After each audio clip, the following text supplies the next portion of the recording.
मुझे नहीं मालूम मेरे घर में क्या हो रहा है। मैं सुबह सिर्फ राजनीति का काम, सियासत का काम, लोगों की खिदमत का काम ये कर रहा हूँ और मेरे घर का सारा काम मेरी बीवी देखती है, बच्चे देखते हैं और मुझे कुछ खबर नहीं। आपका वोट चोरी हो गया आजकल, सुना आपने चोरी वोट? नहीं सुना कि नहीं सुना?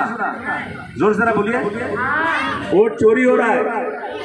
जब 50% रिजर्वेशन है तो औरतें आएंगी, वही तो लड़ेंगे ना। उसी कुरान शरीफ में लिखा है कि नशा करना भी हराम है, उसी कुरान में लिखा है। क्योंकि जब हमारी महिलाएं शिक्षित होगी, हुनरमंद होगी, सलाहियत वाली होगी तो हमारा समाज भी वैसा ही बनेगा। आपसे, आपके चैनल के माध्यम से सभी को निवेदन है, जितने अच्छे तबके के लोग हैं सबको आगे बढ़ चढ़कर पॉलिटिक्स में हिस्सा लेना चाहिए।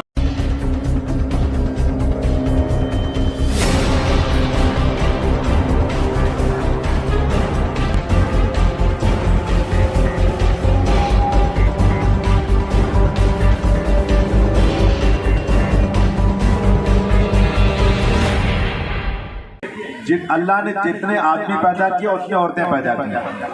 खुदा की खुदावंदी में मतलब ऐसी चीजें हैं जो इंसान कभी सोच भी नहीं सकता। अगर 100 आदमी हैं तो 100 औरतें। जहां जिन लोगों ने ये सोचा कि औरतें ज्यादा पैदा हो रही हैं उसे कम करना चाहिए, उन्होंने अबॉर्शन कराया सोनोग्राफी देख करके। तो समझिए राजस्थान है, पंजाब है और बहुत सारे ऐसे जगह पे वहाँ पर इतना ज़्यादा बुराई पैदा हो गई है कि मैं समझता हूँ कि ये जिसने भी अल्लाह की खुदावंदी में, उसकी हुकूमत में जिसने भी इंटरफेरेंस करने की कोशिश किया वहाँ तबाही और बर्बादी आ गई। मैं पिछले समझिए 30 सालों से, मुझे नहीं मालूम मेरे घर में क्या हो रहा है। मैं सुबह सिर्फ राजनीति का काम, सियासत का काम, लोगों की खिदमत का काम ये कर रहा हूँ और मेरे घर का सारा काम मेरी बीवी देखती है, बच्चे देखते हैं और मुझे कुछ खबर नहीं। तो हमें बहुत खुशी है कि इतनी बड़ी तादाद में आप लोग यहाँ आए हैं। देखिए मैं सियासत की बात करूँगा आपसे। सियासत में यहाँ पर जो है ना 50% औरतों का रिजर्वेशन है। अगर 227 सीटें महाराष्ट्र यहाँ बम्बई में हैं तो 227 में समझिए 113 ना कितना हुआ है? 113-14 सिर्फ औरतें लड़ेंगे इलेक्शन और उतने आदमी लड़ेंगे इलेक्शन। अब अगर ये औरतें सियासत में नहीं आएंगी तो कौन लड़ेगा फिर? कि देखिए ये इस मुल्क में कानून कहाँ बनता है? कानून सड़क पर नहीं बनता, कानून बनता है असेंबली और पार्लियामेंट में। इस मुल्क में हम अपने मजहब पर चल सकते हैं कि नहीं चल सकते हैं? इस मुल्क में हम मस्जिद में नमाज पढ़ सकते हैं नहीं पढ़ सकते हैं? इस मुल्क में हमें कैसे रहना है, ये सारी चीज़ें पार्लियामेंट और असेंबली में तय होती हैं। और आजकल जो पार्लियामेंट असेंबली में बैठे हैं ना, ये लोग फिरका परस्त हैं। ये लोग हिंदू और मुसलमानों को लड़ा रहे हैं। अगर हमारी जो बहनें हैं जिनकी तादाद 50% है, वो अगर मदद नहीं करेंगी तो फिर सियासत में एक भौचाल आ जाएगा। जब इलेक्शन में वोट नहीं देंगी तो फिर इस मुल्क की हालत क्या होगी? आपको मैं बार बार कोट करता हूँ कि अली मियां नदवी साहब इस मुल्क के बहुत बड़े आलिम थे। नदवा में जब ये मुस्लिम पर्सनल बोर्ड बना, जब मुल्क में बाबरी मस्जिद का मुकदमा चला, इन सब चीज़ों में सबसे आगे रहने वाले अली मियां नदवी साहब थे। उन्होंने कहा था, सुनो बहनों मेरी बात गौर से, उन्होंने कहा था अगर हिंदुस्तान का एक एक मुसलमान 5 वक्ता जमात से नमाजी भी बन जाए, यानी अगर जितने मुसलमान हैं सब 5 वक्त की नमाज जो है ना जमात से पढ़ने लग जाए, जमात से नमाज पढ़े मुसलमान, तो इससे बेहतर और क्या काम हो सकता है? और एक एक मुसलमान तहज्जुद गुजार भी बन जाए, इससे अच्छा और क्या काम हो सकता है? तहज्जुद भी पढ़ रहे हैं मुसलमान, नमाज भी पढ़ रहे हैं मुसलमान, लेकिन अगर उनमें सियासी बसीरत नहीं आई, सियासी सोच बोझ नहीं आई, तो याद रखना मुसलमानों, इस मुल्क में 5 वक्त नमाज पढ़ना भी मुश्किल हो जाएगा। आप गए बुर्का पहन के और वो जो फिरका परस्त लोग हैं ना, वो आपको परेशान करेंगे, क्या पहले बुर्का उठाओ, तो आप कहेंगे मैं बुर्का क्यों उठाऊं, मैं पर्दे में रहती, तो बोले बुर्का उठाओ नहीं तो वोट देने नहीं देंगे। तो गुस्से में चलिए जा भाड़ में गया वोट, मैं अपनी शरीयत क्यों छोड़ूं, मैं जा रहा हूँ वोट नहीं दूंगी, गया काम से वोट मिला ही नहीं। और उसके बाद मैं खाना पका लेती हूँ, नाश्ता कर लेती हूँ, बच्चों को स्कूल भेज देती हूँ, तो मैं वोट देने जाऊंगी। मालूम पड़ा उस वक्त गए अपना तो आपका वोट चोरी हो गया। आजकल सुना आपने चोरी वोट? नहीं सुना कि नहीं सुना? जोर से बोलिए, वोट चोरी हो रहा है। इस मौके पर इस मौके का फायदा उठाते हुए आप सबसे ये गुजारिश करना चाहता हूँ कि सबसे पहले तालीम में आगे जाइए। हम लोग बहुत कोशिश कर रहे हैं यहाँ तालीम के मामले में, जितना भी कुछ कर सकते हैं कोशिश हमारी है, और इंशाल्लाह बहुत जल्द तालीम का और अच्छे स्तर पर यहाँ काम करने का पूरा हम लोग का इरादा है, जैसे भी कर सकते हैं। अभी हमारे पास जो जगह है, मैंने शबाना जी से कहा कि वहाँ आप जो काम तालीम का शुरू कर सकती है शुरू कीजिए हम लोग, ताकि हम लोग अपनी कौम के हर बच्चों को तालीम याफ्ता बना सकें।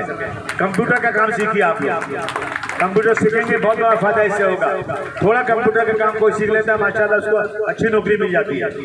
अभी देखिए पीछे जो मैदान है ना, पीछे जो ये अपना डंपिंग ग्राउंड है, डंपिंग ग्राउंड में अब घर बनने वाला है, और मुझे बहुत सारे साइंटिफिक ने फोन करके बताया है कि अबू आसिम साहब डंपिंग ग्राउंड में जो घर बनेगा ना, उसमें जो कूड़ा करकट डाला जाता है ना, उसकी गैस उसका जो है वो नीचे तक घुस जाता है, और वहाँ रहने वालों को बहुत बड़ी तकलीफ भी आने वाली है। मॉडर्न तरीका ये है कि जहाँ भी डंपिंग ग्राउंड बनाया जाता है ना, और बहुत मोटी प्लास्टिक बिछाई जाती है और उसके बाद वहाँ डंपिंग होता है, यहाँ कुछ नहीं हुआ है। तो इन चीज़ों का विरोध करना है। अब आप सब लोगों से मेरी गुजारिश है कि आप लोग थोड़ा आगे बढ़िए, और इसके साथ साथ सियासत में भी आइए। सियासत जो है ना बहुत जरूरी चीज है। जो भी यहाँ बैठी माएँ और बहनें हैं, बेटियां हैं, अगर आप थोड़ा जैसे सियासत में देखिए, अभी सियासत में आ रही हैं, रुखसाना सिद्दीकी बैठी हैं, ये अपना शबाना जी बैठी हैं, बहुत सारे लोग हैं। आज जब 50% रिजर्वेशन है तो औरतें आएंगी, वही तो लड़ेंगी ना। तो आप लोग जो लोग सियासत में आ सकते हैं, अपना बुर्का पहनते हुए, अपनी पूरी शरीयत को मानते हुए, उस पर चलते हुए आप लोग सियासत में आइए। इंशाअल्लाह ताला हम आपको आगे आपको लेके बढ़ेंगे, और इंशाअल्लाह ताला इस मुल्क में शरीयत को बचाते हुए, मुसलमानों के साथ और हिंदू मुस्लिम की एकता को चलाते हुए इस मुल्क को चलाने का हमारा इरादा है। इसमें आपकी मदद की जरूरत है। मैं फिर एक बार शबाना जी को, वकील भाई को बहुत मुबारकबाद पेश करता हूँ जिन्होंने आपसे मिलने का मौका किया। अच्छा सुनिए ना, मेरी बात कुछ आप लोगों को समझ में आई कि नहीं? सच बोलिए, ऐसी मत बोलिए कि पूछ रहे तो बोल देते, नहीं पूछे तो नहीं बोलने। बहुत जरूरी है, बहुत ही जरूरी है। और अल्लाह ताला ने दुनिया में पैदा क्यों किया इंसान को? अल्लाह की इबादत, मखलूक की खिदमत। अगर आपकी मदद से किसी का आंसू पूछ जाएगा तो इसका सवाब तो मिलेगा कि नहीं मिलेगा? और आप जब जुड़ेंगे हमारे से, आप कहेंगे किसी को पानी नहीं आ रहा है, किसी का गड्ढा भरा हुआ है, कहीं सफाई करना है। और एक बात और बोलो, बहुत जरूर हम लोग मुसलमान है ना, मुसलमान में सफाई आधा ईमान है कि नहीं? बोलिए, हमारा इलाका इतना गंदा क्यों? हमारा इलाका मुसलमानों का है, ज्यादा मुसलमान है, तो सफाई आधा ईमान है। तो हमारा आधा ईमान कहाँ गायब हो गया? कचरा बाहर मत फेंकिए। अगर इतने लोग तय करने आज कि हम लोग पूरे मानपुर शिवाजी नगर में एक मुहिम चलाएंगे, क्या आप एक डिब्बा घर में नहीं रख सकते? क्या एक गोनी नहीं रख सकते घर में? कोई भी ऐसी चीज रखिए, उसमें कचरा भर दीजिए, उसको बंद कर दीजिए। जब म्यूनिसिपैलिटी की गाड़ी आए दे दीजिए, और गाड़ी नहीं आती है, अगर म्यूनिसिपैलिटी वाले काम नहीं करते, माना कि मेहमान है नहीं काम कर रहे हैं, लेकिन जहाँ डिब्बा रखा हुआ है जाकर के उस डिब्बे के अंदर डाल दें। 3 बार, दिन में 3 बार म्यूनिसिपैलिटी की सफाई होती है। कितनी बार?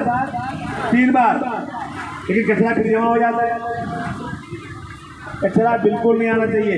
दूसरी बात, नशा कर रहे हैं बच्चे। किसके बच्चे हैं ये?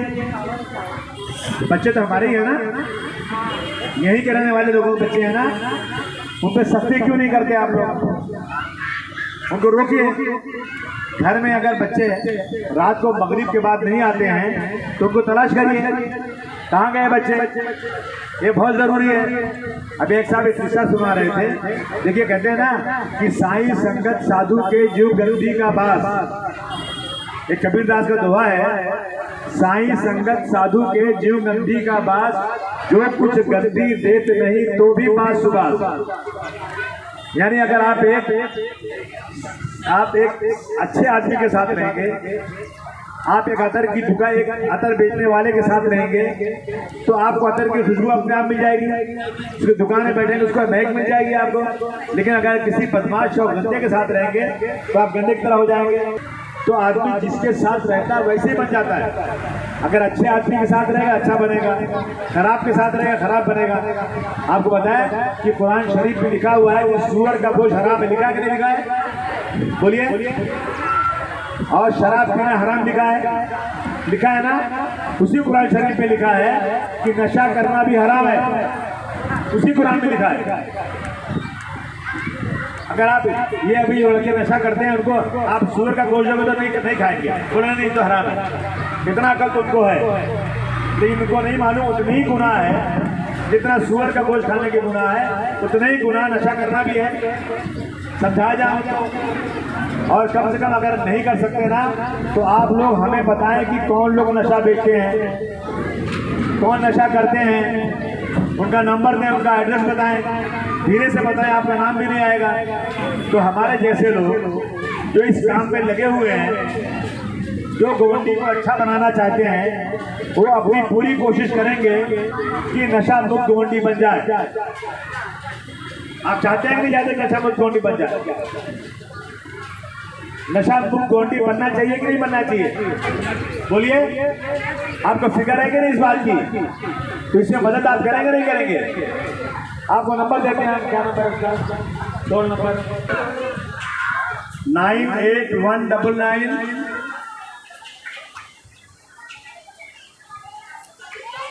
लिखे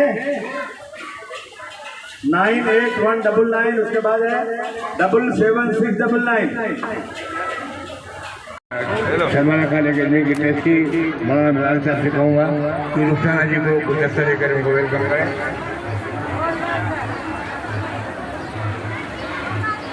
हमारे शहीद भाई भी आए हुए हैं, भाई आए, मेरे माँ भाई, आप सभी तमाम हजरात का दिल की गहराइयों को शुक्रिया। देर से आप लोग रुक रहे हैं, बारिश का भी मौसम दिख रहा है, तो एक बार फिर से आपका दिल की गहराइयों के साथ शर्माना खाने अकेडमी की तरफ से शुक्रिया अदा करता हूँ। शुक्रिया, अल्लाह हाफ़िज़। सर आज ये जो कार्यक्रम मतलब हुआ है उसके बारे में कुछ बताइए। एक सेकंड। ऐसा है सर रुके सर कि हम जन जन तक एक एक लोगों तक पहुंचना चाहते हैं। हमारे यहाँ शबाना बैठी हैं, एजुकेशन में काम करती हैं, लोगों को एजुकेट करना। हमारी टीचर ट्रेनिंग करती है, क्या नाम? प्रोफेसर जबीन साहिबा हैं, 3000 टीचरों को ट्रेनिंग किया इन्होंने। हम लोगों को बताना चाहते हैं कि एजुकेशन की क्या अहमियत है। गरीबी है, बच्चों का पैसे नहीं है, इनको तालीम कैसी दी जाए, कौन कौन से कोर्सेज यहाँ शुरू करने हैं, उनको बुला के बात की जा रही है। मुझे वो लोग हैं जो समाज के 50% हैं। हमारी औरतें बुर्का पहनती हैं, घरों से कम निकलती हैं, वोटिंग में कम जाती हैं, और आजकल वोट चोरी हो रहा है।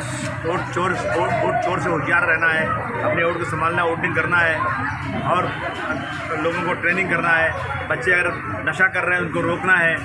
बच्चे जो एजुकेशन नहीं जाना है, बच्चों को संभालना है। शाम को 7 बजे के पहले बच्चों को घर में बुलाना है, अपने घर की सफाई करना, कचरा बाहर नहीं फेंकना। अपने घर के बाहर भी जो 4, 6 फुट 8 फुट है वो भी सफाई करो, और गोंडी को साफ़ सुथरा रखो। इस तरह की चीज़ें हम जो है ना, हम लोग पूरे गोंडी में मुहिम चला रहे हैं। सर अभी कॉरपोरेशन का चुनाव नज़दीक है और आप 50% की बात कर रहे थे, उसके ऊपर आपकी क्या तैयारी है या पार्टी की क्या तैयारी है? भाई साहब, यही तो तैयारी है ना, आप समझा रहे लोग, आइए पार्टी ज्वाइन कीजिए। 50% महिलाओं को मिलेंगे, ये महिलाएं जाकर लड़ेंगी जाकर अंदर अपने हक के लिए। और हमारी इसी तरह हम पूरे मुंबई आए, हम सुबह भिवंडी मीटिंग करके आए हैं। कल हमने जो है मीटिंग किया था उधर अपना कुर्ला में किया था मीटिंग, दूसरी मीटिंग हमने कल किया था जोगेश्वरी में किया था। तो हम रोज़ाना दिन में 4-5 मीटिंगें कर रहे हैं। हमें 150 नगर सेवक खड़ा करना है। और अब की बार ये घबरा गए हैं, ये अपने जो हैं बीजेपी के जो अध्यक्ष हैं मुंबई के जो बने हैं अमित साटम साहब, तो कह रहे हैं पठान न कहीं बन जाए। उनके दिल में घबराहट है, समाजवादी पार्टी बढ़े, लेकिन हम कोई पठान या कोई हिंदू कोई मुसलमान नहीं, हम अच्छा इंसान बनाएंगे, उन्हें हमको ताकत मिली। जी, ये जो उन्वान है ये अपने आप में मुकम्मल है। ये पैगाम के साथ में शबाना खान अकेडमी ट्रस्ट ने आज इस प्रोग्राम को रखा था, इस नशिस्त को रखा था। मकसद हमारा ये है कि हमारी महिलाओं में ज़्यादा बेदारी पैदा करें, क्योंकि जब हमारी महिलाएं शिक्षित होगी, हुनरमंद होगी, सलाहियत वाली होगी, तो हमारा समाज भी वैसा ही बनेगा। खास करके हमारे वो नौनिहाल बच्चे जो हमारे माशरे में पढ़ते हैं, और कहा जाता है कि मुसलमानों में पढ़ाई की बहुत कमी है, तो हमने ये बेड़ा उठाया है। हमारा ये मकसद है कि अब्बास सर की क़यादत में हम अपनी महिलाओं को ज़्यादा आगे करें, उनको शिक्षित करें, उनको हुनरमंद बनाएं, उनको ऐसे वोकेशनल ट्रेनिंग्स के साथ में, कोर्सेज के साथ में जोड़े जाओ, उनका रोज़गार पैदा हो। गोवंडी की सरजमीन पर ऑलरेडी बहुत सारे काम हो रहे हैं जो अब्बास सर उसको अंजाम दे रहे हैं, पर साथ ही साथ और एक NGO जो गोवंडी में रहती है, उन सभी का ये फ़र्ज़ बनता है कि इस मुहिम में जुड़ जाए और ये जागृति करके, वो महिलाओं की जागृति हो या पुरुषों की जागृति हो, सब अपनी अपनी जिम्मेदारियों को संभालें और नारियों को ज़्यादा हम आगे करेंगे तो मुझे लगता है कम वक्त में ज़्यादा काम हम कर सकते हैं। ये हमेशा कहा जाता है कि अगर आपको किसी समाज को संवारना है तो पहले महिलाओं को संवारें, समाज खुद ब खुद संवर जाता है। और सिर्फ ना एक सदी बनती है बच्चे, बल्कि इससे जो है जो आगे सदियाँ हैं वो बन जाती है। तो उसी मकसद के साथ में आज हमने महिलाओं की सेहत पर बात की, उनके रोज़गार पर बात की और उनकी शिक्षा पर बात की। साथ ही साथ शबाना खान अकेडमी ट्रस्ट अपने 3 पायलट प्रोजेक्ट के साथ में अब उतर रहा है, जहाँ पे हम हमारी महिलाओं को महिला साक्षरता अभियान, महिला शिक्षित अभियान और शिक्षा महिला अभियान जो है, ये तीनों एक साथ शुरू करेंगे जो महिलाओं के लिए मुफ्त होगा। तो हमारी जितनी भी महिलाएं जो झोपड़ी पट्टियों में रहती हैं, जो किसी वजह से पढ़ाई मुकम्मल नहीं कर पाती, उनको सभी NGOs के साथ जोड़ेंगे, जहाँ पे वो उसका फ़ायदा उठाकर हमारे लोगों के लिए और हमारे समाज के लिए कुछ अच्छा काम कर सकें। महिलाएं समाज की बुनियाद, ये देखिए बहुत इम्पोर्टेंट विषय है। और आज जिस तरीके से मैं सबसे पहले शबाना खान को मुबारकबाद देती हूँ, एक अच्छी पहल की महिलाओं को लेकर, और ये होना चाहिए, हर जगह होना चाहिए, हर गली मोहल्ले में होना चाहिए, क्योंकि महिलाओं को सक्षम करना बहुत ज़रूरी है। आज देश के हालात बहुत ज़्यादा ख़राब है, इसमें 50% महिला रिजर्वेशन है। आज नगर पालिका के इलेक्शन में महिलाओं का बहुत बड़ा रोल आपको देखने मिलेगा, खासकर समाजवादी पार्टी से। देखिए अबू आसिम आजमी साहब भिवंडी से भाग कर आ रहे हैं सिर्फ महिलाओं को संबोधित करने के लिए, महिलाओं को सक्षम करने के लिए, और हमारी पूरी कोशिश है इसी तरीके से सबको मोटिवेट करें, चाहे महिला हो, यंगस्टर हो, जो भी हो, उनको इतना मोटिवेट कर दो कि वो समाज के अच्छे काम के लिए तैयार हो जाए। क्योंकि अच्छे लोग जब तक राजनीति में नहीं आएंगे तब तक राजनीति का यही असर रहेगा, हिंदू मुस्लिम को लड़ा के सत्ता में बैठने का काम करेंगे। आपसे, आपके चैनल के माध्यम से सभी को निवेदन है, जितने अच्छे तबके के लोग हैं सबको आगे बढ़ चढ़कर पॉलिटिक्स में हिस्सा लेना चाहिए और काम करना चाहिए।